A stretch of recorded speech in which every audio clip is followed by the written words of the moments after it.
temor a la exclusión social, a sobresalir, a la crítica, a hacer el ridículo, a no pertenecer.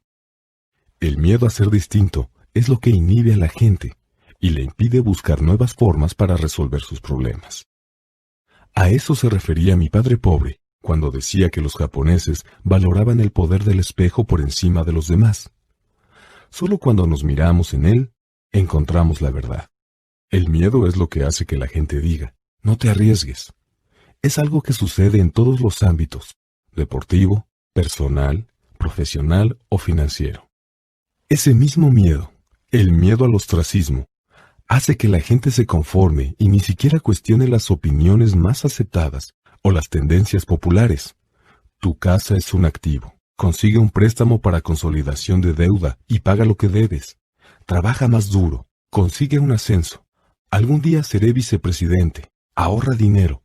En cuanto obtenga un aumento, compraré una casa nueva para la familia. Los fondos mutualistas son seguros. Y por desgracia, muchos problemas financieros surgen porque la gente siempre quiere estar al mismo nivel que los vecinos. A veces, lo único que necesitamos hacer es mirarnos al espejo y escuchar a nuestra sabiduría interior en lugar de a nuestros temores.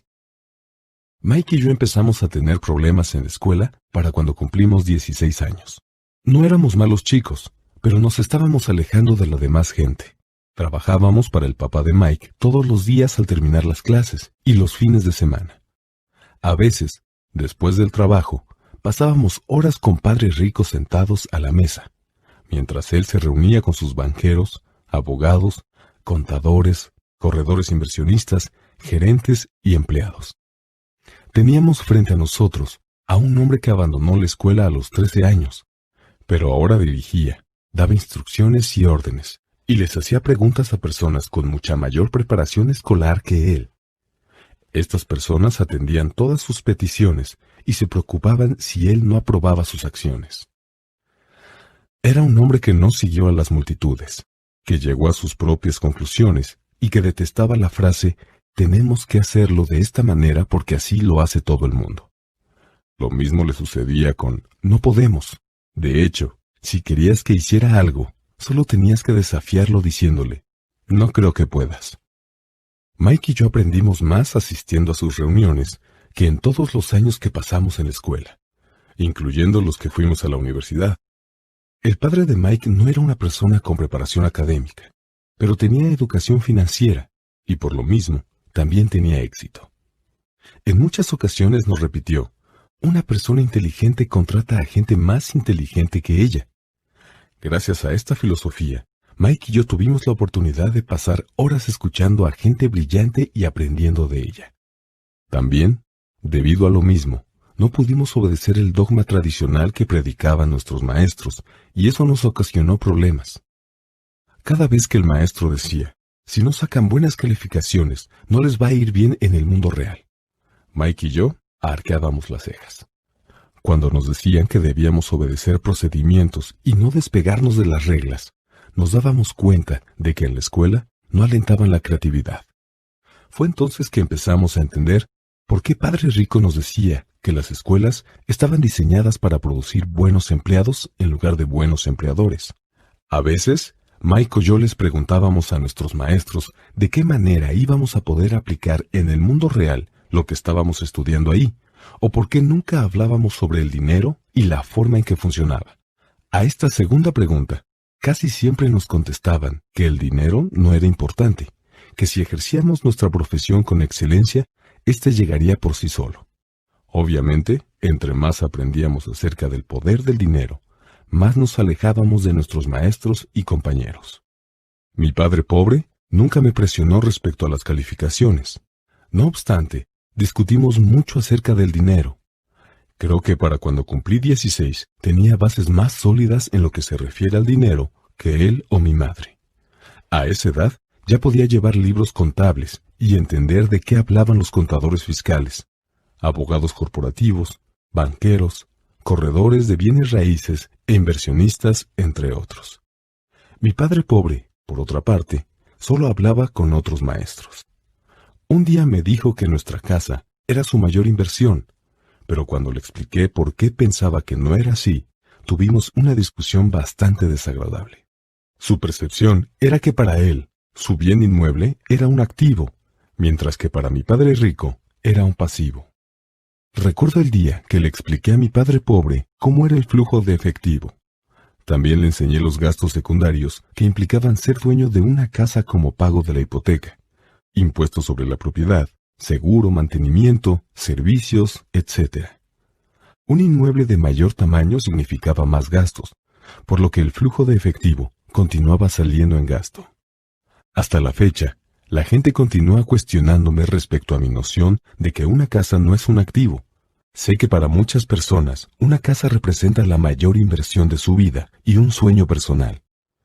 Y sé que, naturalmente, ser el propietario de tu propia casa es mejor que no tener nada. Pero solo trato de ofrecer una alternativa a este dogma tan arraigado. Si mi esposa y yo fuéramos a comprar una casa más grande y ostentosa, sabríamos que no podríamos considerarla un activo. Sería un pasivo porque nos obligaría a dejar que saliera dinero de nuestros bolsillos. Pues bien, este es mi argumento. En realidad no espero que toda la gente esté de acuerdo conmigo, porque sé que una casa es algo que provoca emociones fuertes, y cuando se trata de dinero, lo emocional tiende a disminuir la inteligencia financiera. Por experiencia personal, sé que el dinero tiene la capacidad de hacer que toda decisión se vuelva un asunto emotivo. En lo que se refiere a casas, la mayoría de la gente trabaja para pagar un bien inmueble que nunca llega a pertenecerle. Dicho de otra forma, casi todo mundo compra una casa nueva cada cierto tiempo, y en cada ocasión incurre en un nuevo esquema de pago a 30 años para cubrir el anterior. A pesar de que la gente recibe beneficios fiscales sobre los intereses por los pagos hipotecarios, también cubre todos sus otros gastos con dinero neto después de impuestos, incluido cuando ya terminó de pagar la hipoteca. Los padres de mi esposa se quedaron conmocionados cuando los impuestos sobre la propiedad de su casa se incrementaron hasta $1,000 al mes. Como eso fue después de que se retiraron, el aumento significó una gran carga en su presupuesto para el retiro. Al final, se tuvieron que mudar. El valor de las casas no siempre sube. Tengo amigos que deben $1 millón por una casa que actualmente se vendería por una cantidad muchísimo menor. Las mayores pérdidas son las que se producen por dejar pasar oportunidades. Si tienes todo tu dinero vinculado a tu casa, tal vez te verás forzado a trabajar más, porque tu capital continuará agrandando la columna de gastos, en lugar de añadirse a la de activos. Es decir, el clásico patrón de flujo de efectivos de la clase media. Si una pareja joven colocara más dinero en su columna de activos desde un principio, los años de vejez le serían menos difíciles. Para entonces, los activos habrían crecido y estarían disponibles para cubrir gastos. Con mucha frecuencia, la casa en que uno habita solo sirve como un vehículo para solicitar un préstamo hipotecario para pagar los gastos que se van acumulando. En resumen, tomar la decisión de poseer una casa demasiado costosa, en lugar de comenzar un portafolio de inversiones, tiene sobre el individuo un impacto que se manifiesta en por lo menos las 3 maneras siguientes. 1. Pérdida de tiempo. Tiempo en que otros activos pudieron aumentar de valor. 2. Pérdida de capital adicional, que pudo invertirse en lugar de usarlo para pagar los altos costos de mantenimiento que están relacionados directamente con la casa. 3. Pérdida de educación. Con frecuencia, la gente incluye su casa, sus ahorros y sus planes de retiro en la columna de activos. Como no tiene dinero para invertir, sencillamente no lo hace.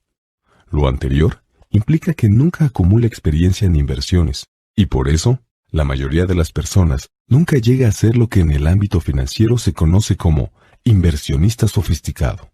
Para colmo, las mejores inversiones se las ofrecen en primer lugar a los inversionistas más experimentados, quienes a su vez se las venden después a la gente que no le gusta correr riesgos. A pesar de todo, lo anterior no significa que no debas comprar una casa. Lo que quiero decir es que debes entender la diferencia entre un activo y un pasivo. Si yo quiero una casa más grande, entonces primero debo adquirir activos que generen el flujo de efectivo para pagarla. El estado financiero personal de mi padre pobre es reflejo de la vida de una persona que terminó atrapada en la carrera de la rata.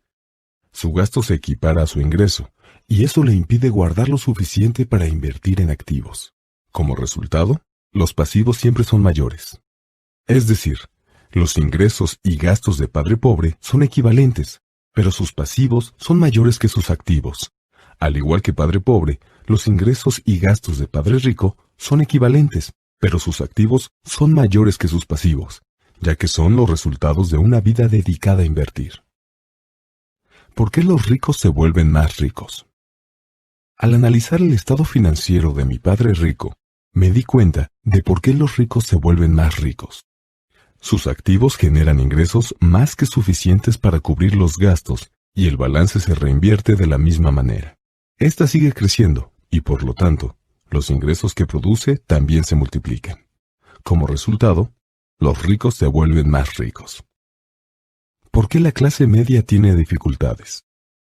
La clase media se encuentra en un estado permanente de contrariedades. Los ingresos principales de la gente que pertenece a este sector provienen de su salario. A medida que los sueldos aumentan, también lo hacen los impuestos. Los gastos tienden a incrementarse en proporción al salario. De ahí proviene el concepto de la carrera de la rata.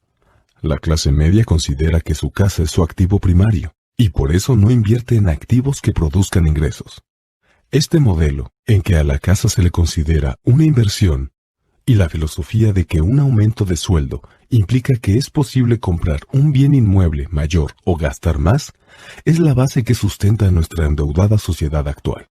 El incremento en el gasto conduce a las familias a incurrir en deudas más grandes y les produce mayor incertidumbre financiera a pesar de que, al mismo tiempo, están creciendo en sus empleos y reciben aumentos de manera regular. Es un estilo de vida de alto riesgo, producto de la educación financiera deficiente. La pérdida masiva de empleos en tiempos recientes es prueba de lo vulnerable que en realidad es la clase media en el aspecto económico. Los planes 401(k) están reemplazando a los planes de pensión de las empresas y obviamente Seguridad Social se encuentra en problemas y no se puede confiar en ella como una fuente de ingreso segura para el retiro. El pánico se extiende entre la clase media. Los fondos mutualistas son muy populares hoy en día porque se supone que representan seguridad y porque sus compradores regulares están demasiado ocupados trabajando para pagar sus impuestos e hipotecas, ahorrar para los estudios universitarios de sus hijos y para pagar las tarjetas de crédito. Los usuarios de este tipo de fondos no tienen tiempo para estudiar temas de inversión y por eso tienen que confiar en la experiencia del administrador de un fondo mutualista. Además, debido a que el fondo incluye varios tipos de inversión, los usuarios creen que su dinero estará más seguro porque se encontrará diversificado. Los usuarios, un sector de la clase media que cuenta con preparación académica, se apegan al dogma que pregonan los corredores de fondos y los asesores financieros. Juega a la segura, no corras riesgos. Pero en el fondo, la verdadera tragedia es que la falta de educación financiera genera los riesgos que enfrenta la gente promedio de la clase media. Estas personas tienen que jugar a la segura, porque su situación financiera siempre es, en el mejor de los casos, endeble. Sus balances generales carecen precisamente de balance. Se encuentran cargados de pasivos y no cuentan con activos legítimos que puedan producirles ingresos. Por lo general, la única fuente de ingresos de la clase media es su cheque de nómina, y por eso su estilo de vida depende por completo de su empleador. Para colmo, cuando se les presentan verdaderas oportunidades únicas en la vida, no pueden aprovecharlas. Trabajan demasiado, pagan demasiados impuestos y sus deudas nunca acaban. Como mencioné al principio de esta sección, la regla más importante es saber cuál es la diferencia entre un activo y un pasivo. En cuanto logres entenderla, concentra tus esfuerzos en adquirir activos que generen ingresos. Esa es la mejor manera de iniciar el camino hacia volverse rico. Si continúas haciéndolo, tu columna de ingresos crecerá. Mantén los pasivos y los gastos al mínimo para que tu dinero esté disponible y puedas seguir vertiendo activos en la columna correspondiente. En muy poco tiempo, la cantidad de activos que manejes será tan grande que estarás en posibilidad de contemplar inversiones de un grado de especulación mayor.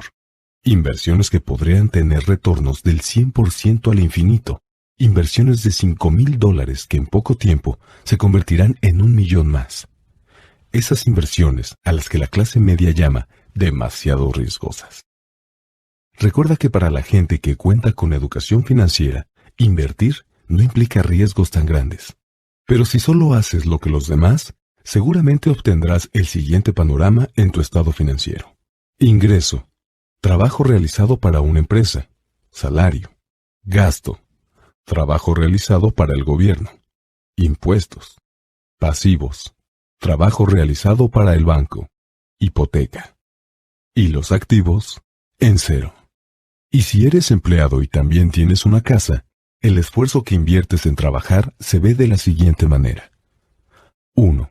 Trabajo para la empresa. Los empleados hacen que quien se enriquezca sea el dueño del negocio o los socios, pero nunca ellos mismos. Tu esfuerzo servirá para acrecentar el éxito y la cantidad de dinero que estará disponible para el retiro del dueño. 2. Trabajo para el gobierno. El gobierno toma su tajada de tu cheque de nómina, incluso antes de que le pongas las manos encima. Al trabajar con más ahínco, solo incrementas la cantidad de impuestos que el gobierno toma. En general, el trabajo que realiza la mayoría de la gente de enero a mayo es para cubrir lo que tiene que pagarle al gobierno. 3. Trabajo para el banco. El siguiente mayor gasto, después de pagar impuestos, es usualmente el que corresponde al pago de hipoteca y deuda en tarjetas de crédito. El problema de trabajar cada vez más es que cada uno de estos 3 niveles implican que cedas una porción más grande de tu esfuerzo. Tienes que aprender a hacer que el aumento en tu trabajo te beneficie a ti y a tu familia de manera directa. ¿Cómo deberás fijar tus metas cuando al fin decidas concentrarte en tu propio negocio? Es decir, enfocar tus esfuerzos para conseguir activos en lugar de un cheque más grande. La mayoría de la gente tiene que conservar su empleo y continuar dependiendo de su sueldo para poder enfrentar la adquisición de activos. Y a medida que crezcan los activos, ¿cómo se medirá el alcance del éxito obtenido? ¿Cómo puede saber una persona que ya es rica, que ya alcanzó la riqueza? Además de tener mis propias definiciones para los conceptos activos y pasivos, también tengo una noción específica de la riqueza. En realidad la tomé prestada de un hombre llamado R. Buckminster Fuller. Algunos lo consideran un charlatán y otros un genio. Hace varios años causó controversias entre los arquitectos porque solicitó una patente para algo a lo que llamó domo geodésico. En su solicitud, por cierto, Fuller también mencionó algo acerca de la riqueza. Al principio parecía un poco confuso, pero al seguir leyendo empezaba a sonar lógico. La riqueza es la capacidad de una persona para sobrevivir cierta cantidad de días a futuro. O dicho de otra manera, si dejara de trabajar hoy, ¿cuánto tiempo podré sobrevivir? A diferencia del valor neto, es decir, de la diferencia entre tus activos y tus pasivos que con frecuencia se caracteriza por incluir los objetos inútiles más costosos y las opiniones acerca de lo que valen las cosas, esta definición de riqueza nos da la oportunidad de desarrollar una forma de medición verdaderamente precisa. En este momento, yo podría medir y saber en dónde me encuentro en relación con mi objetivo de volverme independiente en el aspecto económico. A pesar de que el valor neto de una persona a menudo incluye activos que no producen efectivo, como artículos que compraste alguna vez y ahora están empolvándose en el garage, la riqueza mide cuánto dinero está produciendo tu propio dinero. Y por tanto, ¿cuál es tu capacidad de supervivencia financiera? La riqueza es la medida del flujo de efectivo de la columna de activos, comparada con la de la columna de gasto. Usemos un ejemplo. Digamos que en mi columna de activos tengo un flujo de efectivo de $1,000 al mes, y que mis gastos mensuales ascienden a $2,000. ¿Cuál es mi riqueza? Volvamos a la definición de Buckminster Fuller. ¿Cuántos días puedo vivir de aquí en adelante, de acuerdo con esta medición? Si considero meses de 30 días, entonces tengo un flujo de efectivo suficiente para medio mes. En cuanto logre tener un flujo de efectivo mensual de $2,000, proveniente de mis activos, entonces podré considerarme una persona con suficiente dinero. Así pues, aunque todavía no sea rico, sí tengo lo necesario para vivir. Ahora cuento con ingresos mensuales, producto de mis activos, que cubren los gastos por esa misma cantidad de tiempo. También observa que en este punto ya no dependo del sueldo. Me enfoqué en construir una columna de activos que me hiciera independiente en el aspecto económico, y lo logré. Si en este momento renunciara a mi trabajo, podría cubrir mis gastos mensuales con el flujo de efectivo que generan mis activos. Mi siguiente objetivo sería reinvertir el exceso de flujo de efectivo en la columna de activos. Entre más dinero va a esa columna, más crece esta. Asimismo, entre más crecen mis activos, más incrementa el flujo de efectivo. Y, siempre y cuando mantenga mis gastos por debajo del flujo de efectivo proveniente de dichos activos, seguiré siendo más rico cada vez y obtendré más ingresos de fuentes que no tienen que ver con el trabajo físico que desarrollo todos los días. Si este proceso de reinversión continúa, entonces estaré en el camino de volverme rico. Recuerda lo siguiente: los ricos compran activos. Los pobres solo incurren en gastos.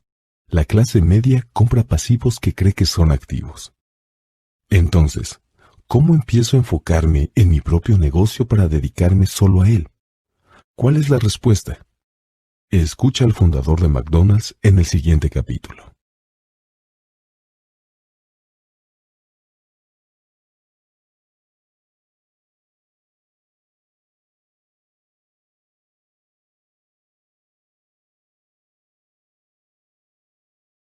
Capítulo 3. Lección 3. Ocúpate de tu propio negocio. Los ricos se enfocan en sus columnas de activos, mientras toda la demás gente se concentra en sus estados financieros.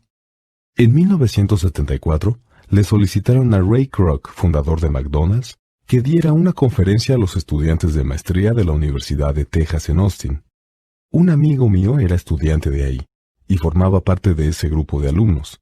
Después de una plática fuerte e inspiradora, los estudiantes tuvieron un descanso y le preguntaron a Ray si le gustaría ir con ellos a beber unas cervezas al lugar favorito de los jóvenes.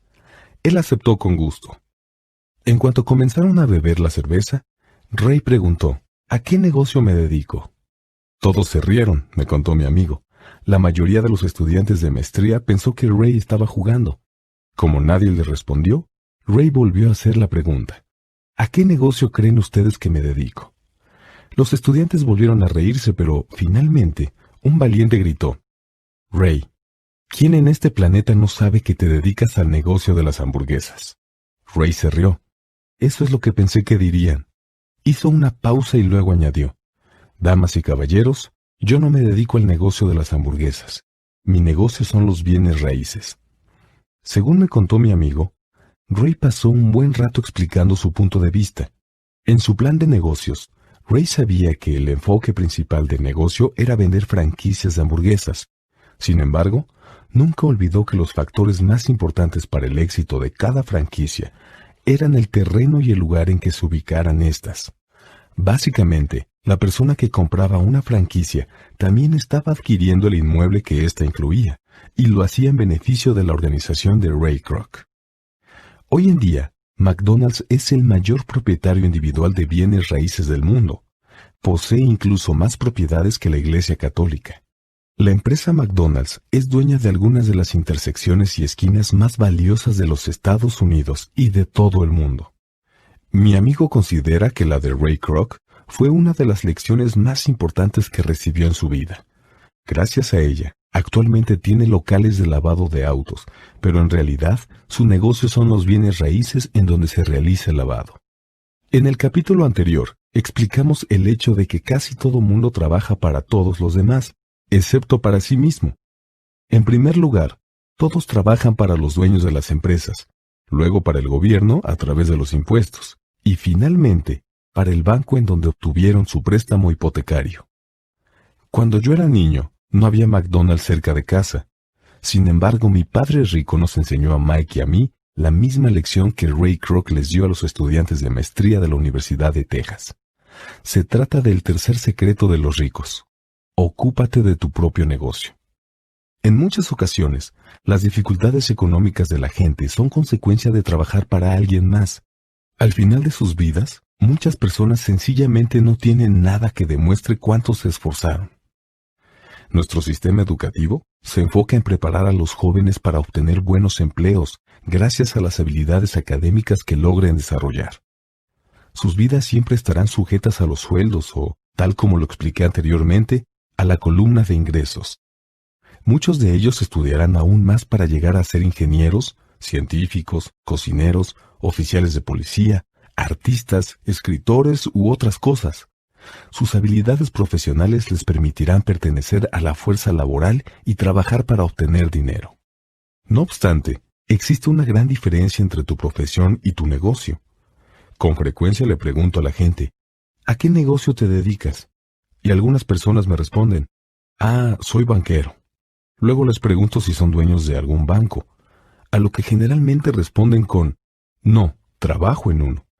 En ese momento comprendo que confundieron su profesión con su negocio. Quizá la profesión de estas personas sea banquero, pero les hace falta tener sus propios negocios. Uno de los problemas de la escuela es que casi siempre te conviertes en aquello que estudias. Por eso, si estudias gastronomía, te conviertes en chef. Si estudias leyes, te vuelves abogado. Y si estudias mecánica automotriz, te conviertes en mecánico. Y el error de volverse aquello que uno estudia es que a mucha gente se le olvida que debería ocuparse de su propio negocio. Muchos se pasan la vida viendo por los negocios de otros y haciéndolos así más ricos cada vez. Para obtener seguridad financiera, la persona tiene que ocuparse de su propio negocio. Tu negocio gira alrededor de tu columna de activos, no de la de ingreso. Como lo expliqué anteriormente, la regla número 1 implica diferenciar entre activos y pasivos, para luego adquirir activos. Los ricos se enfocan en las columnas de activos, en tanto que todos los demás se enfocan en sus estados financieros. Es por lo anterior que muy a menudo escuchamos, necesito un aumento. Si tan solo me ascendieran de puesto, voy a volver a inscribirme en la escuela para estudiar más y conseguir un mejor empleo. Voy a trabajar horas extras. Tal vez pueda conseguir un segundo empleo. En algunos ámbitos estas nociones son fundamentales, pero no ayudan a ocuparte de tu propio negocio porque, una vez más, se enfocan en la columna de ingreso. La única manera en que estas acciones puedan ayudar a una persona es utilizando el dinero adicional para adquirir activos que generen más ingresos. La razón principal por la que la mayoría de las personas pobres y de la clase media es conservadora en el aspecto fiscal, es decir, que no corre riesgos, es porque carece de cimientos financieros. Por eso muchos tienen que aferrarse a su empleo y jugar a la segura. Cuando se puso de moda hacer recortes laborales, millones de trabajadores descubrieron que sus casas, a las que consideraban activos, se los estaban comiendo vivos, porque el activo les costaba una cantidad demasiado fuerte mes a mes. El coche, es decir, su otro activo, también los estaba drenando. Y los palos de golf de $1,000 guardados en el garage ya no valían lo mismo que antes. Todos estos trabajadores vieron que sus empleos estaban bajo amenaza, y para colmo, no tenían nada en que apoyarse. Ninguna de aquellas cosas a las que consideraban activos les serviría para sobrevivir en tiempos de crisis financiera. Doy por hecho que casi todos hemos llenado una solicitud de crédito para comprar una casa o un auto, y por eso pienso que siempre es interesante fijarse en la sección del valor neto, ya que ahí se ve por qué ciertas prácticas bancarias y contables aceptadas le hacen creer a la gente que están haciéndose de un activo. En una ocasión, quise conseguir un préstamo, pero mi situación económica no era muy saludable. Por eso incluí en los datos que me solicitaron mis palos de golf, mi colección de obras de arte, libros, aparatos electrónicos, trajes Armani, relojes de pulsera, zapatos y otros objetos personales. Con eso quise inflar las cifras de mi columna de activos, pero al final me negaron el préstamo porque tenía demasiadas inversiones en bienes raíces. Al comité de préstamos no le agradó que yo recibiera tanto dinero por concepto de rentas. Los miembros querían saber por qué yo no tenía un empleo normal con salario, pero no se les ocurrió cuestionar los trajes Armani, los palos de golf, ni la colección de arte. A veces la vida se pone difícil cuando tu perfil no coincide con el de todos los demás. Cada vez que escucho a alguien decir que su valor neto es de $1.000.000, de $100.000 o de lo que sea, siento que me da un ataque. El valor neto no es un dato preciso porque, sencillamente, en cuanto empiezas a vender tus activos, tienes que pagar impuestos sobre las ganancias. Mucha gente se ha metido en serios apuros económicos cuando se les acaban los ingresos, porque para tener liquidez venden sus activos. Sin embargo, los activos personales solo se pueden vender por una fracción del valor que se describe en el balance general personal. Por otra parte, y como ya mencioné, si hay alguna ganancia por la venta de activos, se tienen que pagar impuestos sobre la misma. Así pues, el gobierno vuelve a llevarse una tajada, y de paso, reduce la cantidad disponible que tiene una persona para salir de deudas. Por esta razón, siempre he dicho que el valor neto de una persona, en realidad, siempre es menor a lo que uno se imagina. Ahora ocúpate de tu propio negocio. No renuncies a tu empleo, pero comienza a comprar activos. Deja de adquirir pasivos o efectos personales que pierden su valor real en cuanto los llevas a casa. Tan solo en cuanto los sacas de la agencia, un automóvil nuevo pierde casi el 25% de lo que pagaste por él. El auto no es un activo, aunque tu banquero te permita ponerlo en la lista. El nuevo palo de golf de titanio, por el que pagué $400, redujo su valor a 150 en cuanto di el primer golpe con él. Mantén tus gastos bajos, reduce los pasivos y con mucha disciplina ve construyendo una base de activos sólidos. También es fundamental que los padres de los jóvenes que aún no se han ido de casa les enseñen a sus hijos la diferencia entre activo y pasivo. Es necesario enseñarles a los jóvenes cómo se debe construir una columna de activos sólida antes de que se vayan del hogar familiar, contraigan matrimonio, compren una casa, tengan hijos y se queden atorados en una riesgosa situación financiera que los obliga a aferrarse a un empleo y a comprar todo a crédito. He visto demasiadas parejas jóvenes que se casan y quedan atrapadas en un estilo de vida que los obliga a estar endeudados durante casi toda su vida laboral. Con frecuencia sucede que, en cuanto el último hijo se va de casa, los padres se dan cuenta de que no se han preparado para el retiro de la manera adecuada. Entonces se asustan y empiezan a ahorrar algo de dinero. En ese momento, sus propios padres se enferman y ellos tienen que enfrentar nuevas responsabilidades. Entonces, ¿qué tipo de activos sugiero que tú o tus hijos adquieran? En mi mundo, los activos de verdad se pueden dividir en las siguientes categorías. Negocios que no exigen mi presencia. Yo soy el dueño, pero otras personas lo administran. Si tengo que trabajar ahí, entonces no es negocio. Si tengo que ir, se convierte en mi empleo. Acciones. Bonos. Bienes raíces que generan ingresos. Pagarés o notas de deuda. Regalías por concepto de propiedad intelectual como música, guiones y patentes. Cualquier cosa que valga, que genere ingresos o que aumente de valor, y para lo que haya un mercado dispuesto a comprar en cualquier momento. Cuando era niño, mi padre pobre me alentó a buscar un empleo seguro.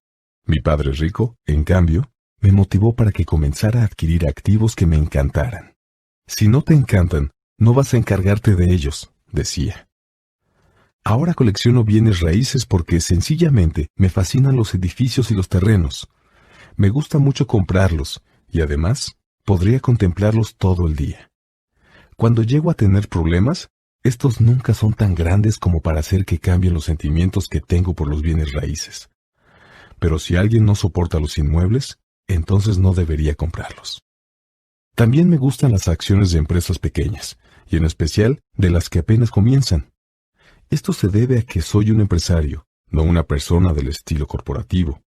Al principio de mi carrera trabajé para compañías inmensas como Standard Oil de California, el Cuerpo de Marina de los Estados Unidos y Xerox. Disfruté mucho del tiempo que pasé en esas organizaciones y conservo muy buenos recuerdos. Sin embargo, en el fondo sé que no soy un hombre de grandes empresas. A mí me gusta iniciar compañías, no dirigirlas. Por eso mismo, generalmente compro acciones de negocios pequeños. A veces incluso inicio la compañía y luego la hago cotizar en la bolsa porque las fortunas en realidad se hacen en emisiones de acciones nuevas. Y a mí me encanta ese juego. A mucha gente le dan miedo las empresas de baja capitalización. Muchos piensan que son riesgosas. Y sí, lo son. Sin embargo, el riesgo disminuye si te encantan las inversiones, si las entiendes y si dominas el juego. En el caso de las empresas pequeñas, siempre aplico una estrategia de inversión que implica deshacerse de las acciones después de un año. Por otra parte, mi estrategia de bienes raíces consiste en empezar con poco e ir cambiando las propiedades por otras más grandes. De esa manera, hay una demora en el pago de impuestos sobre las ganancias, lo cual permite que el valor de los inmuebles se incremente de forma dramática. Por lo general, solo conservo los bienes raíces durante 7 años. Por mucho tiempo, mientras estuve en el cuerpo de Marina y en Xerox, hice lo que Padre Rico me recomendó. Conservé mi empleo, pero empecé a ocuparme de mi propio negocio. Me mantuve activo en la columna de activos por medio de la compra y venta de bienes raíces y de acciones modestas. Padre Rico siempre enfatizó la importancia de la educación financiera. Entre más pudiera yo entender sobre contabilidad y manejo de efectivo, más fácil me resultaría analizar inversiones y tarde o temprano también podré iniciar y construir mi propia empresa. Yo no le recomiendo a nadie que funde una compañía a menos de que de verdad quiera hacerlo. Con todo lo que sé acerca de cómo administrar una compañía, puedo decir que no le deseo a nadie un trabajo tan arduo. A veces, cuando la gente no encuentra empleo, cree que la solución es fundar su propio negocio, pero por desgracia, las probabilidades de tener éxito son pocas. 9 de cada 10 compañías fracasan en los primeros 5 años. Y a su vez, 9 de cada 10 de las que sobreviven al primer lustro, fracasan también. Por eso solo te recomiendo iniciar una empresa si de verdad tienes el deseo de hacerlo. De otra manera, lo mejor será que conserves tu empleo y trates de realizar un negocio de forma paralela. Cada vez que digo que debes ocuparte de tu negocio, me refiero a que tienes que construir tu columna de activos y mantenerla fuerte. En cuanto un dólar entre ahí, ya no permitas que salga. Piénsalo de la siguiente manera. Cada dólar que se suma a tu columna de activos se convierte en tu empleado. Lo mejor acerca del dinero es que puede trabajar 24 horas al día y continuar haciéndolo por generaciones. Sí, conserva tu empleo y trabaja con ahínco, pero también construye esa columna de manera simultánea. A medida que crezca el flujo de efectivo, podrás darte algunos lujos. La gran diferencia entre la gente rica y la gente pobre y de clase media es que los ricos adquieren los lujos al último, en tanto que los demás lo hacen primero. Los pobres y la clase media compran artículos de lujo como mansiones, diamantes, pieles, joyería o botes, porque quieren lucir como ricos. Y efectivamente, lucen como tales. El problema es que solo se van sumiendo en una deuda mayor. La gente que siempre ha tenido dinero, es decir, los ricos a largo plazo, se enfocan en construir la columna de activos antes que nada. Luego, con los ingresos generados por los activos, compran sus lujos. Los pobres y la clase media adquieren lujos con su propia sangre y sudor, y para colmo, con la herencia de sus hijos. Piensa que darte un verdadero lujo debe ser una especie de recompensa por invertir en un activo y desarrollarlo. Por ejemplo, cuando mi esposa Kim y yo tuvimos algo de dinero extra, gracias a nuestros departamentos habitacionales, ella salió y fue a comprarse un Mercedes. No necesitó trabajar más ni arriesgarse porque el automóvil se pagó con lo que generaban los departamentos. Lo que sí tuvo que hacer fue esperar 4 años a que creciera el portafolio de inversiones en bienes raíces y que produjera suficiente dinero extra para pagar el auto. Aquel Mercedes fue una verdadera recompensa para Kim, porque gracias a él pudo demostrar que sabía cómo hacer crecer su columna de activos. Hoy en día, ese automóvil representa mucho más para ella que solo un coche bonito. Es el símbolo de que usó su inteligencia financiera para darse un lujo que quería. La mayoría de la gente sale y compra impulsivamente un auto nuevo o algún otro lujo con crédito. Muchos tal vez solo están aburridos y quieren un juguete nuevo. Pero comprar con crédito puede hacer que la persona llegue a resentir el lujo que se dio porque, tarde o temprano, la deuda se convierte en una carga financiera. Después de tomar tiempo suficiente para haber invertido y construido tu propio negocio, estarás listo para aprender el secreto más importante de los ricos, el que los coloca más allá de las multitudes.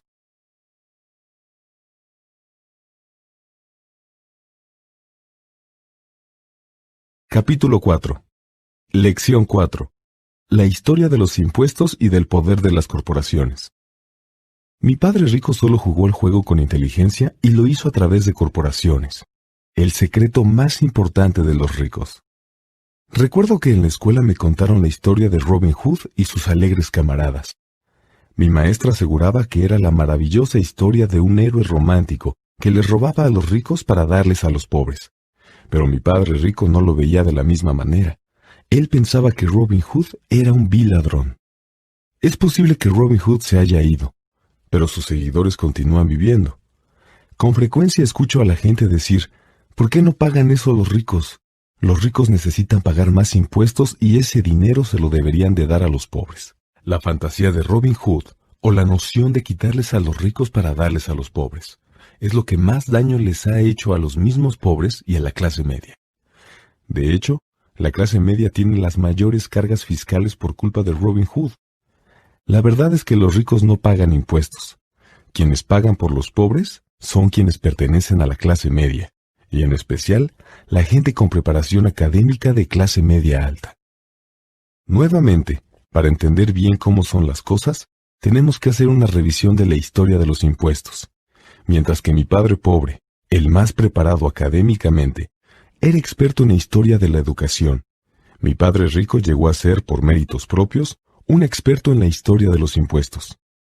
Padre Rico nos explicó a Mike y a mí que al principio no se pagaban impuestos ni en Inglaterra ni en los Estados Unidos.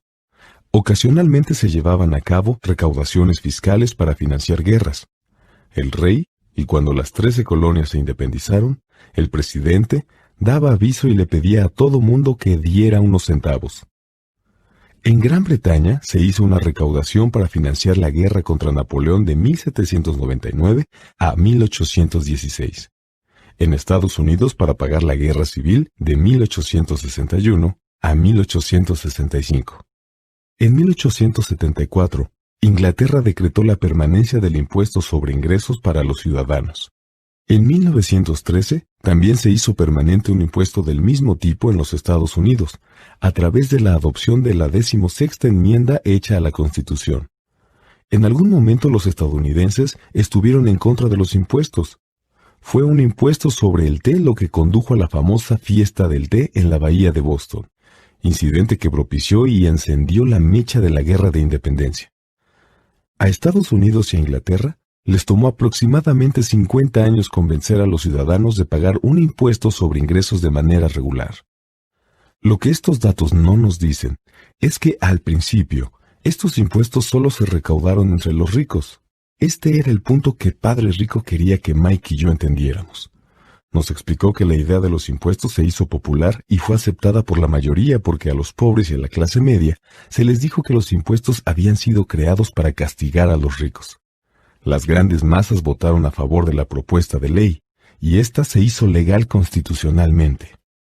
A pesar de que el objetivo de los impuestos era castigar a los ricos, en realidad terminaron castigando precisamente a la gente que votó a favor, los pobres y la clase media. En cuanto el gobierno tuvo una probadita del dinero, su apetito creció, dijo Padre Rico. Tu papá y yo somos exactamente opuestos. Él es un burócrata del gobierno y yo soy capitalista. Nos pagan y nuestro dinero se mide en comportamientos opuestos. A él le pagan por gastar dinero y contratar gente. Entre más gaste y más gente contrate, más crecerá su organización. En el gobierno siempre se respeta a las grandes organizaciones. En contraste, entre menos gente contrate yo y menos dinero gaste, los inversionistas más respetarán a mi organización. Es por eso que no me agradan los burócratas. Tienen objetivos distintos a los de la mayoría de la gente de negocios. A medida que crece el gobierno, más necesita recaudar dinero a través de los impuestos para mantenerse. Mi padre con preparación académica creía firmemente que el gobierno tenía la obligación de ayudarle a la gente. Adoraba a John F. Kennedy, y en especial la idea del cuerpo de paz. Le agradaba tanto la idea que tanto él como mi madre trabajaron para dicha organización. Ambos entrenaron voluntarios para ir a Malasia, Tailandia y Filipinas. Papá siempre se esforzaba por obtener préstamos adicionales e incrementos en el presupuesto para contratar más gente en sus dos empleos, en el Departamento de Educación y en el Cuerpo de Paz. Desde que tuve unos 10 años, empecé a escuchar a mi padre rico decir que los trabajadores gubernamentales eran un grupo de ladrones flojos, y a mi padre pobre quejarse de los ricos y decir que eran ladrones y codiciosos, y que debían pagar más impuestos.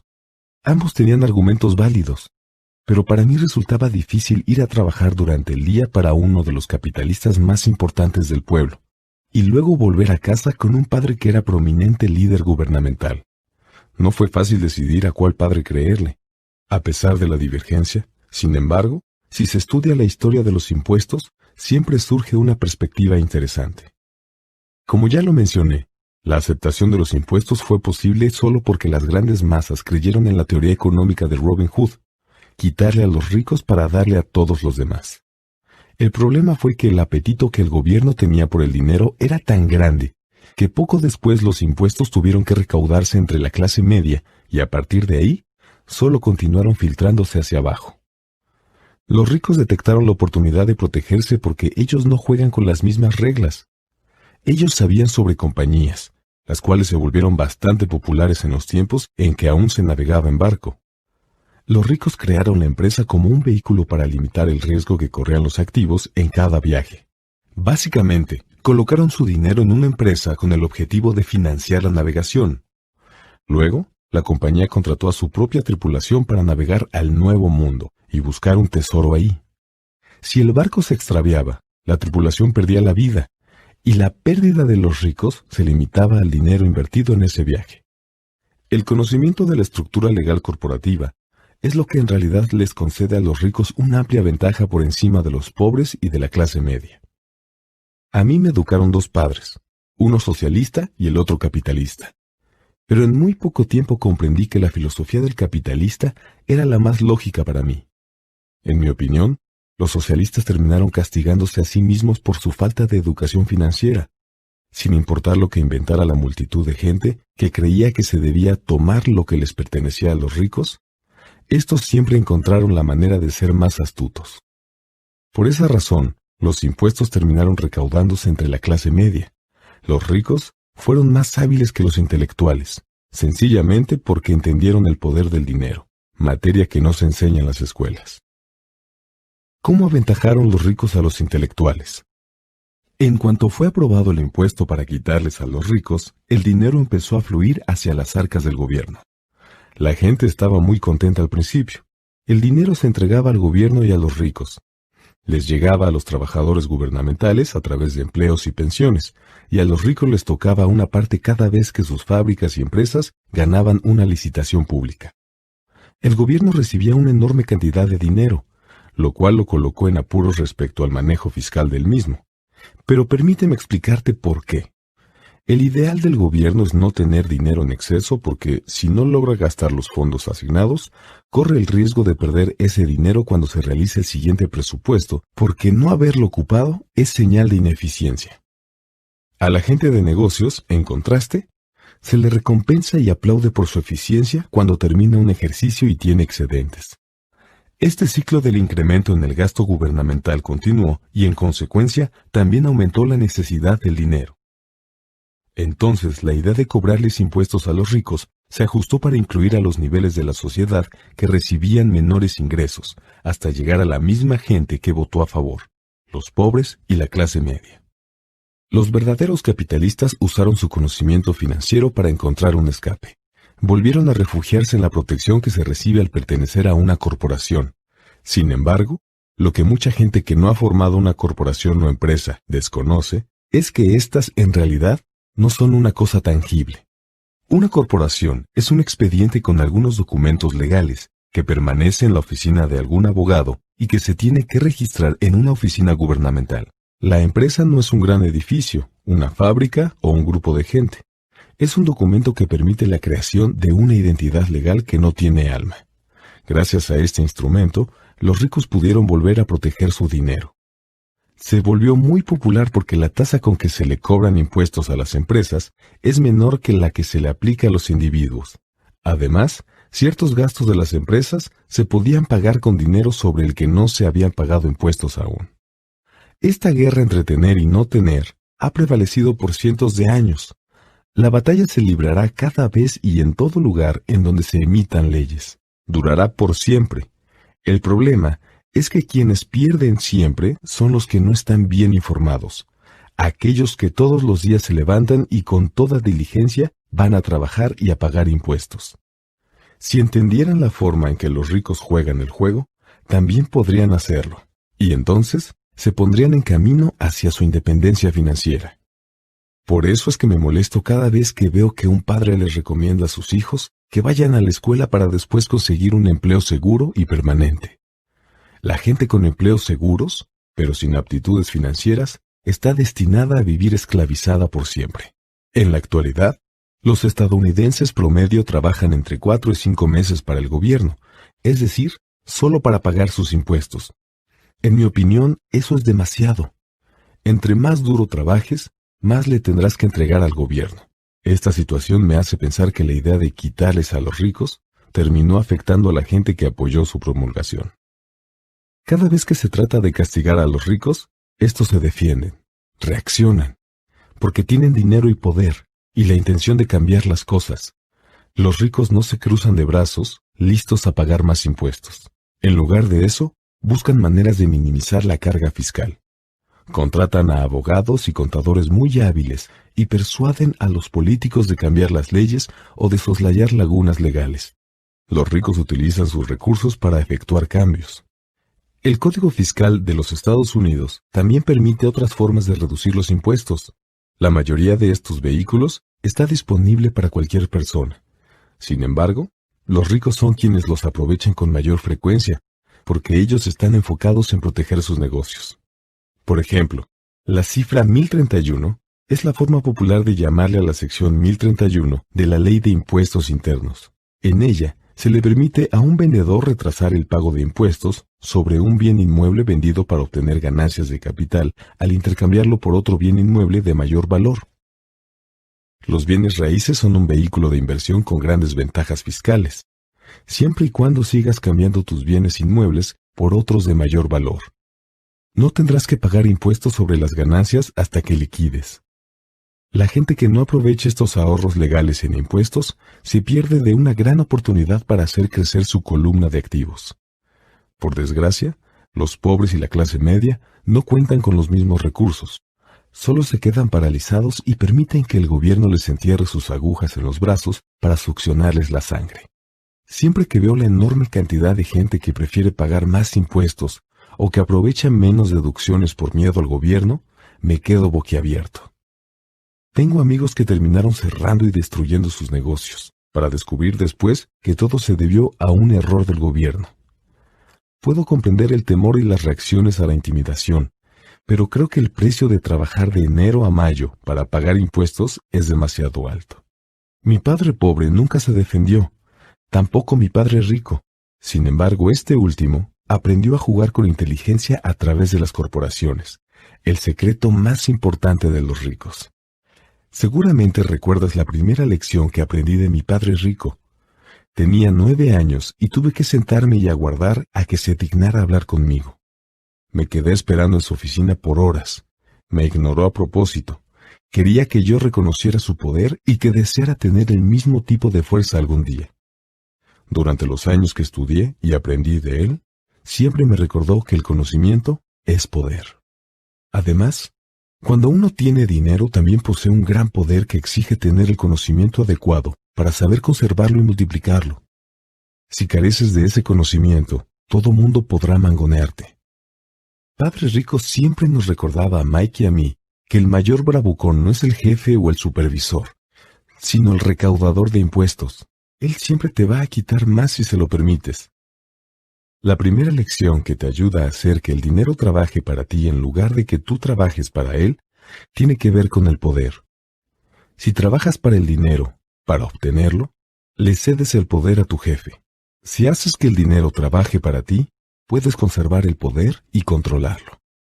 En cuanto Mike y yo entendimos la fuerza que nos otorgaba hacer que el dinero trabajara para nosotros, Padre Rico se enfocó en el siguiente paso: ayudarnos a ser inteligentes en el aspecto financiero e impedir que cualquier cosa o persona nos mangoneara.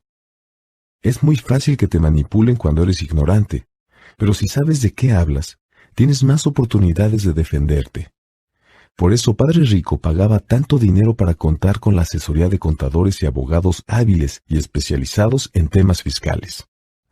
En realidad, era mucho más económico pagarles a ellos que al gobierno. La mejor lección que me dio Padre Rico fue: si eres inteligente y hábil, la gente no podrá mangonearte. Él conocía la ley porque la obedecía, y porque sabía que no estar al tanto de la misma podía resultar costoso. Si sabes que estás en lo correcto, entonces no tendrás miedo de defenderte, ni siquiera si te enfrentas a Robin Hood y sus alegres camaradas. Mi otro padre, el que tenía una sólida educación, siempre me alentó para que consiguiera un buen empleo en una compañía fuerte. Hablaba mucho de las bondades de trabajar e ir ascendiendo por la escalera corporativa. Pero lo que él no entendía era que al confiar por completo en el cheque de nómina de una compañía, se estaba convirtiendo en una dócil vaca lista para ser ordeñada. Cuando le conté a Padre Rico cuáles eran los consejos de mi padre pobre, se rió. ¿Y por qué no mejor ser el dueño de la escalera?, preguntó. Como yo era niño, al principio no entendía bien a lo que se refería Padre Rico cuando hablaba de ser dueño de mi propia empresa. Era una noción que me parecía imposible e intimidante. A pesar de que me agradaba, mi falta de experiencia me impedía visualizar la posibilidad de que algunos adultos llegarían a trabajar en una empresa que me pertenecería. El punto es que, de no haber sido por mi padre rico, seguramente habría seguido los consejos de mi padre pobre. Gracias a algunos recordatorios ocasionales de Padre Rico, siempre tuve en mente ser el dueño de mi propia empresa, y continué en un camino distinto. Para los 15 o 16 años, estaba seguro de que no iba a seguir los consejos de mi padre pobre. No sabía a ciencia cierta qué haría, pero estaba decidido a no tomar el mismo camino que la mayoría de mis compañeros de clase. Esa fue la decisión que cambió mi vida. Pero no fue sino hasta que tuve 20 y tantos que los consejos de Padre Rico empezaron a cobrar sentido en mi mente. Acababa de salir del cuerpo de Marina y ya estaba trabajando para Xerox. Ganaba mucho dinero, pero cada vez que revisaba mi cheque, me sentía muy desilusionado. Las deducciones eran demasiadas, y entre más trabajaba, más me quitaban. Cuando tuve más éxito, mis jefes empezaron a hablar de ascensos y aumentos de sueldo. Aunque era muy halagador, en mi mente escuchaba la voz de Padre Rico que me decía: ¿para quién estás trabajando? ¿A quién le estás ayudando a volverse rico? En 1974, siendo todavía empleado de Xerox, fundé mi primera compañía y empecé a ocuparme de mis negocios. Ya tenía algunos activos en la columna correspondiente, pero de pronto decidí hacerla crecer. Los cheques de nómina, con todas aquellas deducciones, hicieron que los consejos de tantos años de Padre Rico sonaran perfectamente lógicos. Entonces pude ver cómo sería el futuro si seguía el camino de mi padre pobre, el maestro. Muchos empleadores creen que es mala idea para la empresa recomendarles a sus empleados que tengan un negocio propio. Sin embargo, el hecho de tener una empresa propia y de desarrollar activos me convirtió en un mejor empleado, porque de pronto tuve un objetivo. Llegaba temprano a trabajar a Xerox y lo hacía con mucho ahínco. Estaba tratando de juntar la mayor cantidad posible de dinero para invertir en bienes raíces. Hawái estaba a punto de despegar y yo sabía que muchos harían fortuna si aprovechaban el momento. Y entre más me daba cuenta de que estábamos en un momento coyuntural, más copiadoras vendía. Entre más vendía, más dinero ganaba. Y naturalmente, más me quitaban por concepto de impuestos. Era muy inspirador. Anhelaba tanto salir de la trampa de los empleados que trabajé aún con más ganas para poder invertir más. Para 1978 ya formaba para poder invertir más. Para 1978 ya formaba de manera permanente parte de los 5 mejores vendedores de la empresa. Estaba desesperado por salir de la carrera de la rata. Gracias a mis bienes raíces, en menos de 3 años empecé a ganar más dinero de lo que ganaba en Xerox. Además, lo que ganaba en mi columna de activos, por medio de mi propia empresa, era dinero que trabajaba para mí y no ingresos que me obligaban a vender copiadoras de puerta en puerta. Los consejos de Padre Rico me parecieron todavía más lógicos y sensatos. En muy poco tiempo, el flujo de efectivo proveniente de mis propiedades se fortaleció tanto que mi propia compañía me compró el primer Porsche que tuve.